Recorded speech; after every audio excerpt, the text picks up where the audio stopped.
Ignition sequence start. 6, 5, 4, 3, 2, 1, 0. All engine running. Liftoff. Liftoff.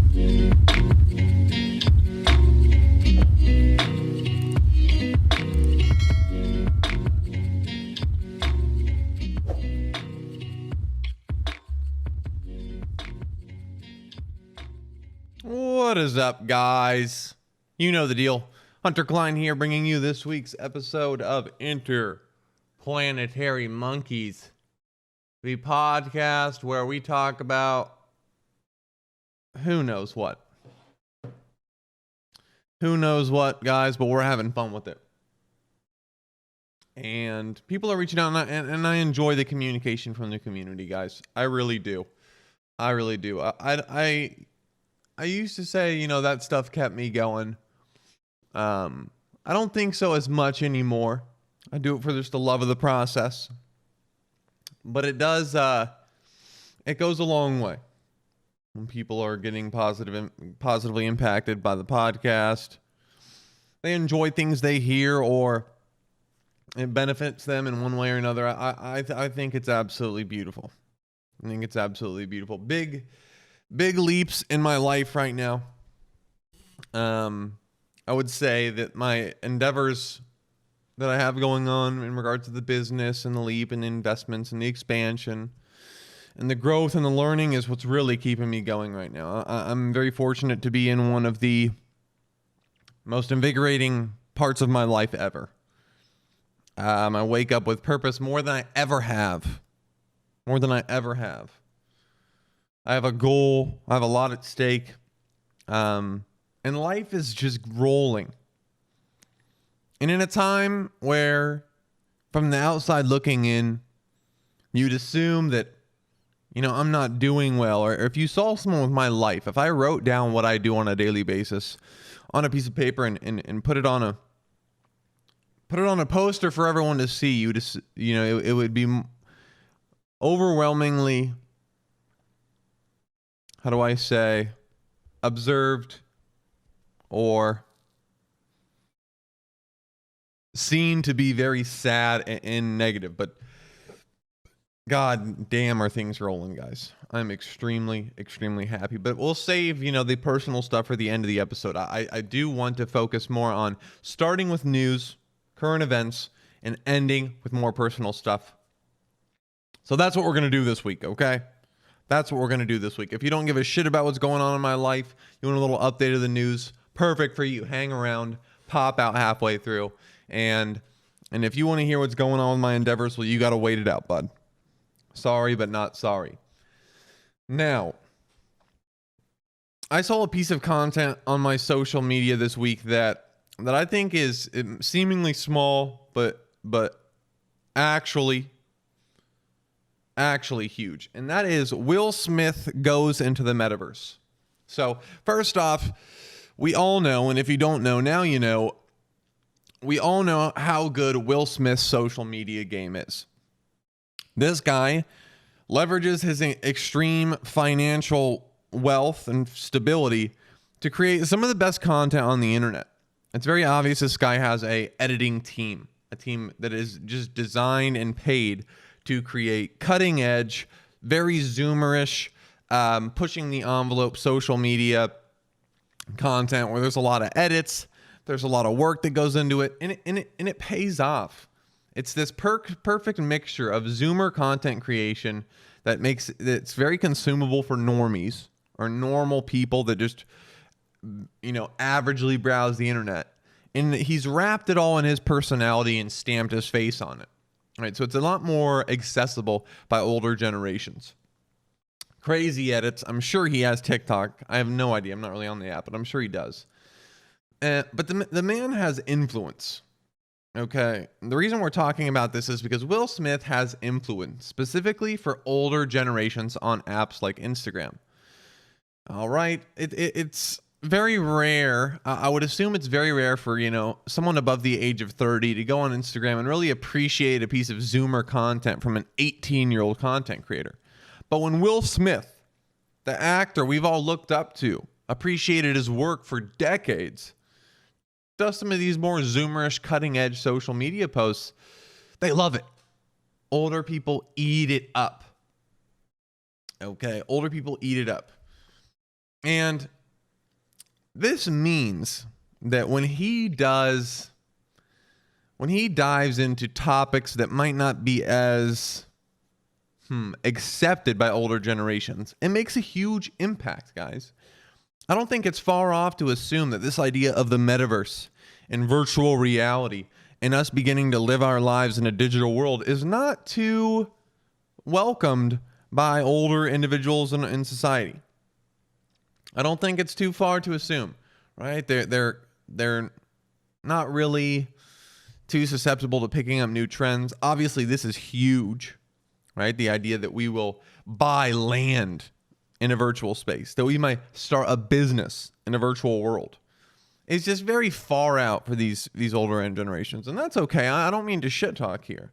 But when Will Smith makes a video of him going into a virtual reality, transforming into a virtual person, and surfing a digital skyline as a badass, like, samurai digital character, and making reference to a Men in Black movie, it has huge impact.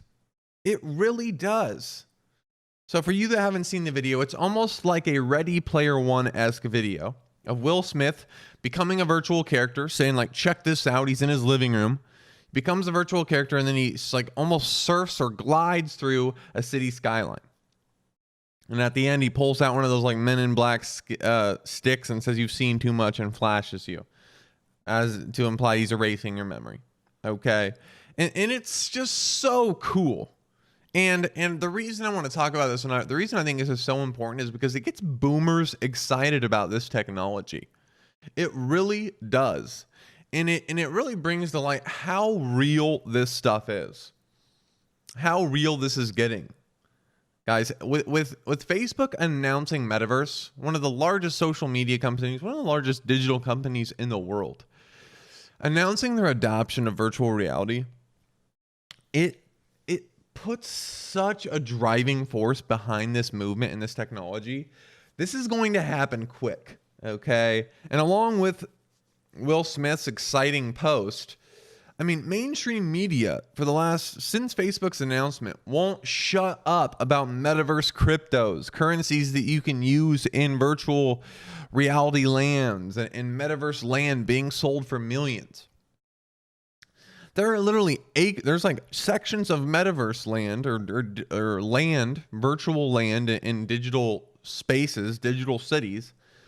And there's over like $100 million in sales over the past 2 months, I guess. Now, this is becoming very real. And I suspect that by the end of our lifetime, we will be visiting businesses. We will be shopping. We will be starting businesses in a virtual space. It will no longer be, how can my company go digital? It will, how can my company enter the metaverse? How can I really push the edge of what my company is able to do? And it's interesting because I'm actually in this portion of thought, right? I now have a company. I'm now in the digital space with mobile applications, which is, more and more humans are moving to digital. And along with that, more and more humans are moving from the internet or desktop browser internet use to mobile app use. All right, so I already say that my company is attempting to push the limits of technology. What do we look like in the metaverse? What can we do in virtual reality? So it's just a super interesting time to be a consumer and a business owner. It's fascinating. I truly think it's fascinating. But my question is, isn't there unlimited land in the metaverse? I don't understand. Maybe like there's limited server sizes, so it's like the city can only be so big for like the technology we have. But shouldn't the land be fairly cheap? If it's digital, there should be unlimited land. This is something I need to look into. Or maybe they like artificially, set a size limit to the city so they can price their land high so the supply is low and the demand's. I don't know. But I'm telling you right now that I want to establish my company in the metaverse in one way or another. Sports performance in a VR world. That is the future of Klein athletic training. Klein sports performance. I'm telling you guys right now. Okay? I'm telling you guys right now. On top of all this, debt collectors can now contact you on social media. New laws, regulations in regards to how debt collectors can contact their people in debt. I don't want to say clients because they're not clients. They're definitely not doing anything for you.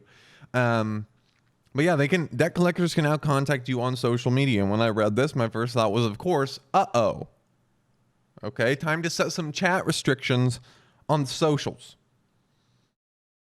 Okay, I need my business to pop off quick, or I'm going to have to be dodging DMs on Facebook, Instagram, so on and so forth. I need my business to do well quick. All right. But this makes sense. Like, debt collectors can now contact you on social media. No shit. They were probably first off, debt collecting companies are the scum of the earth. Absolute scumbags.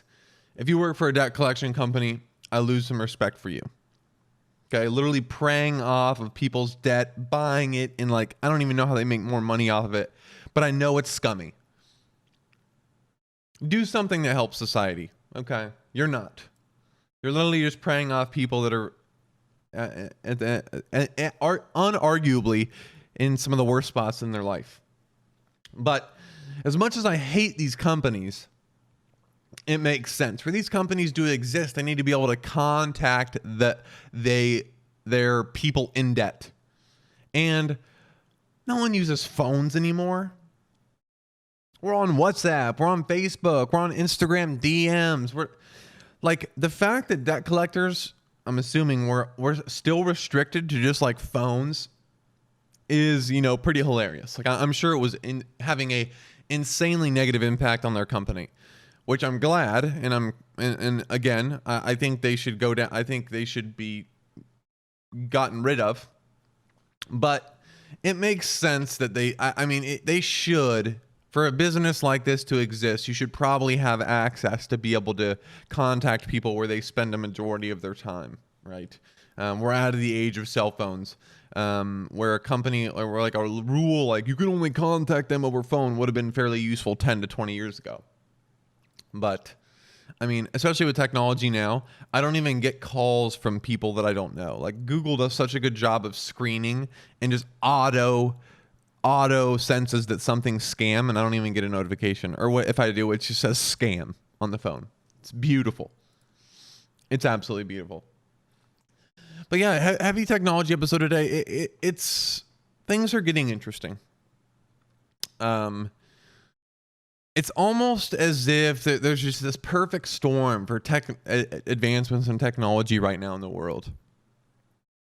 COVID hits. VR technology is announced. We're already in an age of technological growth and people are spending more time online. COVID exacerbates that. Hype in the business world around virtual reality in virtual businesses. It's all creating an insane boost to this digital portion of our lives that we all take part in right now. We all do take part in right now. I think it's become so normalized, and I've talked about this so many times before, but a large majority of our life is spent in the digital world. There is 100% a digital version of ourselves, each and every one of us. For those of you that spend a little extra time on Twitter, that post everything you think of on Twitter, that is an extension of yourself. It is quite literally a copy of you in the digital world. Right? People know what you eat for dinner, what you're thinking, what you're struggling with. That is an extension of you. And Instagram, these profiles where you have literally copied your personality, taken almost a digital copy, scanned it, and posted it on the internet. Somewhat what I'm doing here, I guess. We are cyborgs. We pull out our phone. It stores information for ourselves. It's essentially an extension of our brain that holds our passwords we're unable to memorize in our brain. Holds our contacts, our phone numbers of our close ones that we are unable to remember in our brain. It's an extension of ourselves. And more as technology advances and as we get like societal pressures like COVID and hype from companies, that blend, that connection between human and technology is gonna become less and less noticeable. It's gonna become seamless. And that's an exciting time. It's an exciting time. Obviously, there's negatives, and you can talk about how we're getting disconnected and yada, yada, yada. But it's going to be an exciting time. Okay. Nonetheless. COVID Omicron, I'm not even sure how you pronounce that. I've never actually heard anyone say the word. I've just read thousands of articles on it. So please, give me a little slack if I said that incorrectly. It is hitting, again, this is here. Okay, more variants are going to come. Evolution is a part of life. Take care of yourselves, friends. Take care of yourselves. You're probably tired of staying inside and being scared of socializing. I get it. Take care of yourselves. Get the vaccine. Go hang out with friends. Wear masks if that's something that makes you feel comfortable. Wear masks on planes 100%. Even if it doesn't make you feel comfortable, it will make other people feel comfortable. It's respectful, okay? It's respectful of the people around you. Now, I realize that some of you, where you're living, masks don't exist. And if you wear a mask, you look like a fool. Cool, okay. Your life, your decision. If other people aren't, if you're not required to, don't. But if you're going to LA, if you're going to an airport, you should probably wear one, okay? Like, make everybody feel a little more comfortable, okay? It's the least you can do. All right? It's the least you can do. All right, I can't wait any longer. News today, yeah, we're going to end it there. The Metaverse technology is exciting. And yeah, I got to talk about it. So, I met with my development team last week and got estimations on almost every single aspect of my application. Okay, I'm entering the mobile application business, and I'm creating what I believe to be the first sports performance mobile application where an athlete can access the highest levels of strength and conditioning and sports performance from their cell phone. They can get personalized programs with a quick movement screening that'll analyze some of the weaknesses that are going on in certain areas of their physiology. Now, I'm not going to get too into the deets. One, because they're my trade secrets, and two, it really won't make a difference to most of you. Most of you really don't care. But I do believe that I can revolutionize the world with this, and I'm not kidding here. And I got an estimation. Now, when we take the estimation, take additional costs in regards to content creation, video production, hiring of accountants and lawyers, the number I'm going for is $100,000. I need to raise $100,000 on the back of a project I believe could change the world. And it's just an incredibly interesting point to be at in my life. I've never had my hands on $100,000. It's a lot of money. But for whatever reason, it seems so surmountable. It seems so easy to get, so tangible, so realistic. Because I have this 100-page document that just constantly reinforces it, page after page, reinforces the fact that this is undeniably a successful project. But I'm getting to the point of selling my product. Okay, what is the story? How do I communicate to you all this excitement that boils in me every single time I talk about each and every little aspect of this project? How do I boil down this 100 pages of what I believe to be revolutionary content into a 5-10 minute pitch where you're left feeling as if, holy shit, this is it. This is worth my money. Here's 25K. What is the selling point? How does my selling point and my story differ between different investors? Obviously, when I talk to a strength and conditioning coach, that story is going to be very different than if I'm talking to just a person who's really not unfamiliar with the fitness industry.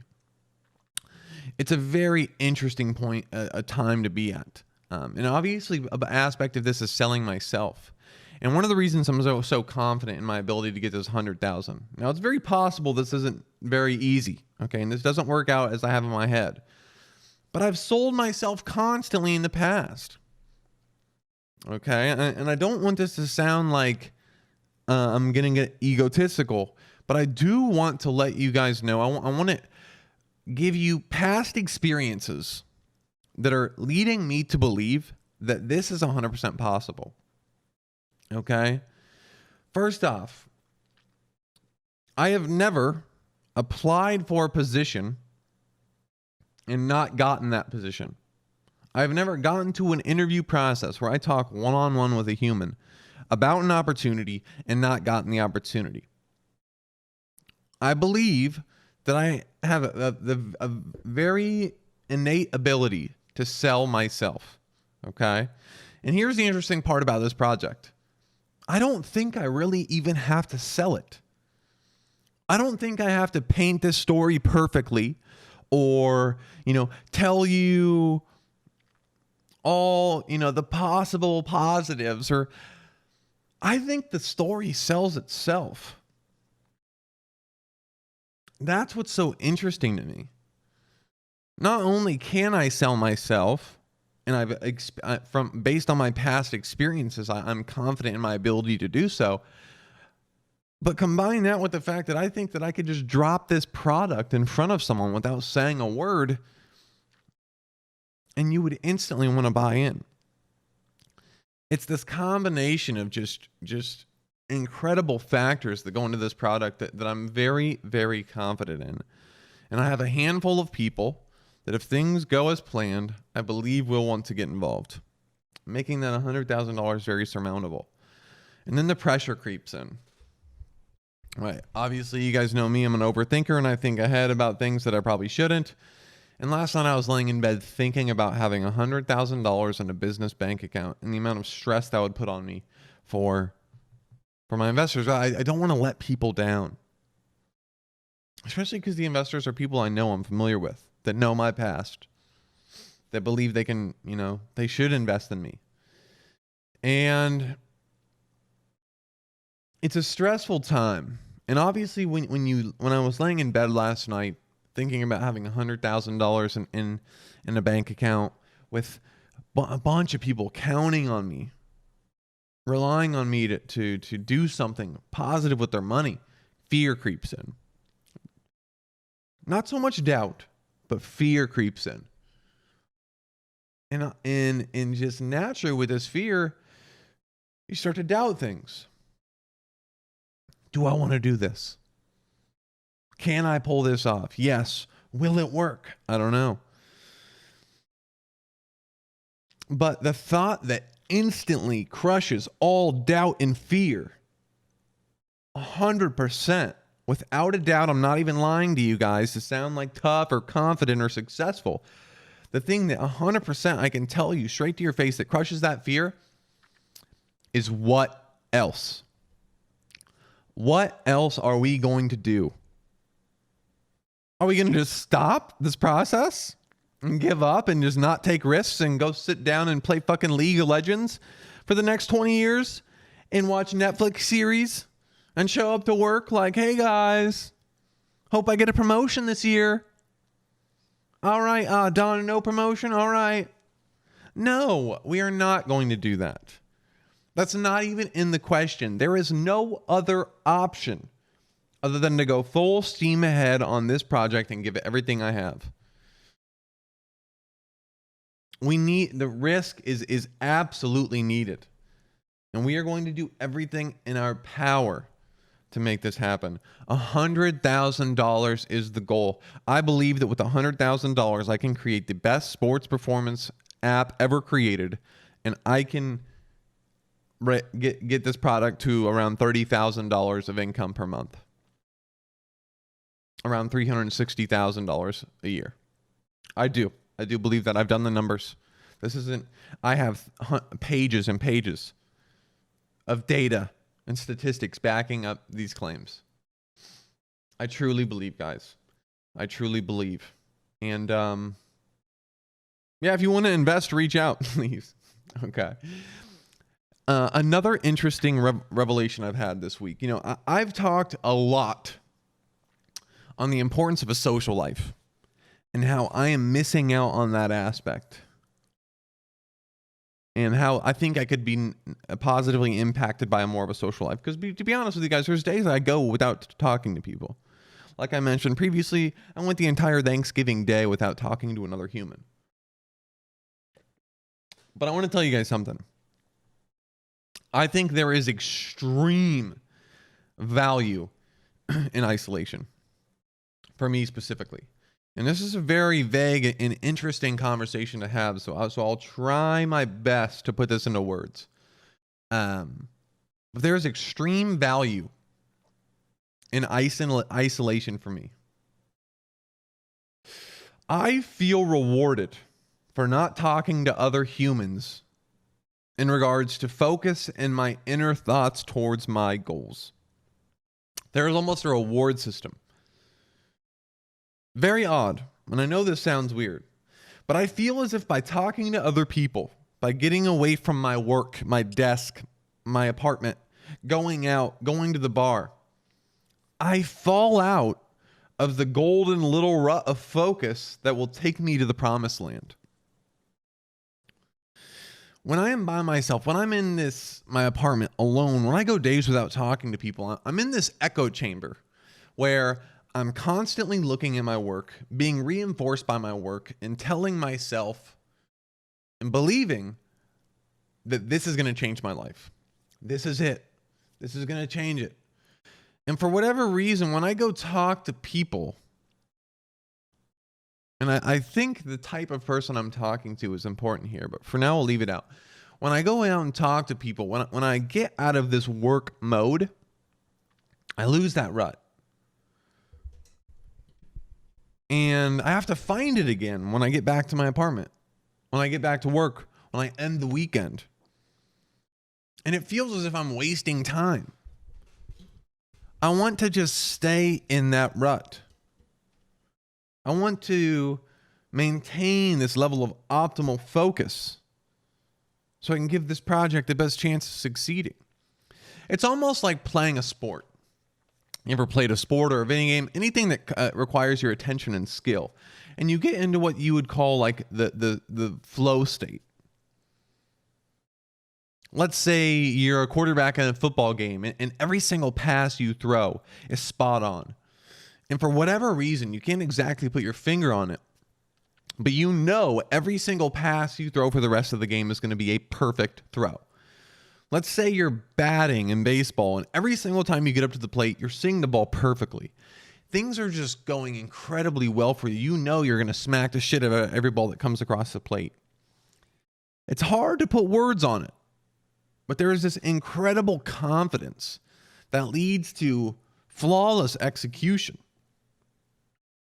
That's how I feel with this business right now, this company. I feel as if I'm in a flow state where I get on the computer or I get in front of the document and things just flow seamlessly. That my inner thoughts are perfect. My processing and decision making about the product is perfect. And if I go on vacation or leave the state for a couple days, I'll get out of that. And when I come back, I'll have to find it again. And I don't want to do that because it's so rewarding. Just like hitting that home run in baseball or throwing that touchdown pass in football. Connecting the dots and seeing this product build underneath of me almost effortlessly was one of the most rewarding things I've ever experienced in my life. That's why I'm so happy with where I'm at in life right now. And again, this process is rewarded by isolation. by my lack of social life, my ability to just constantly sit here and work and think. Now, this sounds probably scary for a lot of people, and keep in mind, my work is innately social, right? From about 4 to 6 to 8 p.m. in the evenings, I'm talking with athletes. I'm working. I'm explaining. For those 4 hours, I'm constantly talking on my feet, communicating, being a teacher of training, of the lifting art. So it's not as if I don't talk to, I'm like consistently not communicating with humans. But I don't plan on improving my social life anytime soon, to be completely honest with you. If anything, I'm going to double down. I don't want to hang out with other people on the weekend. I want to work on my company. I don't want to go to lunch on a Wednesday. I want to work on my company and make up some shitty half-ass food that literally just fills up my energy systems. Because it is time to go. My goal for the first $10,000 of my funding is January 1st, which gives me about 27 days to raise $10,000 because I need about 9,000, 8,000 to design the UI of my product. What does the app look like? What does it feel like? What does each page look like as the user taps through? What is a user experience? All right. So life is good. Focus is high. We get a little overwhelmed here and there, but the ultimate thing that keeps us going is what if. There is no what else. There is no what else. Sadness is what else. Stagnation is what else. The only option is risk, is leaping, is trying to change our life to see if we can do it. And there's really no doubt about it, okay? There's really no doubt about it. What is life without risk, guys? What is life without risk? It's just a cog spinning, going through the motions. It's not the answer. It's not the answer, okay? We're trying to change our life. And we'll see if we have what it takes to make it happen. In the mobile app business, I'm trying to educate myself intensely on this. I have books, how to build a $1 billion app, trying to pick up on any hints I can to see how the other successful people did it. Hooked. The art and craft of building an application that gets people engaged and coming back. How does the human psyche work in regards to habit forming? Things like that. And then investments. How do I foster investments? Do I offer people equity in my company? Which is rough, which is risky because I believe the company is going to be very expensive. How can I give someone 1% of my company for $10,000 when I believe that in 3 years that 1% is going to be worth $100,000? Things like that. Do I format as a loan? I'll pay you back 15% and yada yada. Who knows, guys? These are the questions I'm asking. But I'll let you guys know that this journey is not stopping anytime soon. And I truly believe that these series of podcasts over the last couple months, 5-6 months, this story, I believe, is going to be valuable one day. Not only the company, but I believe this story is going to be valuable one day. So I'm excited it's right here on IP Monkeys. And I hope you guys find some value in it. Inspiration, notes, learned, maybe, I don't know. Okay, I don't know. But I hope everyone's doing well. We're going to end it there. I got to get back to work. We're going to do a little investment research today. How exactly do we want to gather investments and what do we want to offer investors? I'm eager to get back into it. We have a nice little 34-minute episode on our hands. You guys know the deal. Keep pushing. If you're going through a high right now, enjoy it. It won't last. If you're going through a low right now, battle through peaks and valleys, friends. Peaks and valleys, that is life, and it is inescapable. Okay? Okay. That's all for this week's episode of Interplanetary Monkeys. This is Hunter Klein, and you'll hear from me next week. Peace, peace.